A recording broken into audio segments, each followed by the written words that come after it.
மகாநதி எபிசோடோட இன்னையோட ரிவ்யூ பார்க்கறதுக்கு முன்னாடி நம்ம சேனல் ஃபர்ஸ்ட் டைம் பார்க்குறீங்கன்னா கண்டிப்பா சப்ஸ்கிரைப் பண்ணுங்க.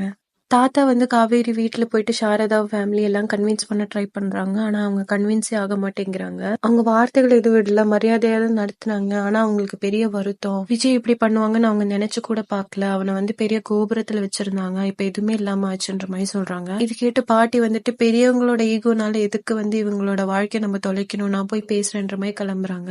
அந்த டைம்ல விஜய் அந்த ஃப்ரேம்குள்ள இருங்க பாட்டி, நான் பண்ண பிரச்சனை நானே சால்வ் பண்ணிக்கிறேன், நீங்க எதுவும் அவமானப்பட வேணான்ற மாதிரி சொல்றாங்க. மீன்வேல் சாரதா வீட்டுல இருக்கிறவங்க எல்லார்ட்டையும் பேசிட்டு இருக்காங்க. நம்ம பேக் எல்லாம் பேக் பண்ணி நம்ம ஊருக்கே கிளம்பலாம், கொடைக்கானலுக்கேன்ற மாதிரி. இது கேட்டு காவேரி வேணாம், அது மட்டும் பண்ணாதீங்க, நம்ம சாதிக்கணும்னு சொல்லிட்டு எதுவுமே பண்ணாம போனா நம்ம அவமானப்படுற மாதிரியா இருக்கும் இந்த பசுபதி முன்னாடின்ற மாதிரி சொல்றாங்க. இதுக்கெல்லாம் காரணம் நீ தாண்டின்னு சொல்லிட்டு சாரதா காவேரி மேல ரொம்ப கோபப்படுறாங்க. காவேரி கங்கா கூட்டிட்டு போயிட்டு இங்க பாருங்க, எக்காரண விஷாலும் நம்ம கொடைக்கானல் மட்டும் போக கூடாது, நம்ம சாதிக்கணும், சென்னையிலே தான் இருக்கணும்ன்ற மாதிரி சொல்றாங்க. கங்கா நீ பண்ண காரணத்தினால நீ என்ன சொன்னாலும் அம்மா கேட்காதடி, இரு பொறுமையா இரு, நான் பேசிக்கிறேன்ற மாதிரி சொல்றாங்க. அப்புறம் அப்படி நின்னுட்டு இருக்கும்போது அப்படியே மாடியில விஜய் தெரியுது. விஜய் காவேரி பாக்குறாங்க. காவேரி அழுதுட்டே விஜயால கண்ணால பேசுறாங்க. உடனே கங்கா இருடி இங்க வாடின்னு சொல்லிட்டு காவேரி இழுத்து வீட்டுக்குள்ள கூட்டிட்டு போறாங்க. அப்படியே விஜய் மாடியிலே காவேரின்னு சொல்லி கூப்பிடுறாங்க. இதோட என்னோட எபிசோட் முடிச்சிருக்காங்க. அடுத்த எபிசோட்ல இவங்க திங்ஸ் எல்லாம் பேக் பண்ணி போயிட்டு இருக்கும் போது விஜய் பார்த்து காவேரியை பார்க்கணும்னு சொல்லி வரும்போது பெரிய சண்டையே நடக்குது. இதுதான் அடுத்த எபிசோட் ஆக போகுது. அது வரைக்கும் வெயிட் பண்ணுவோம். பாய்.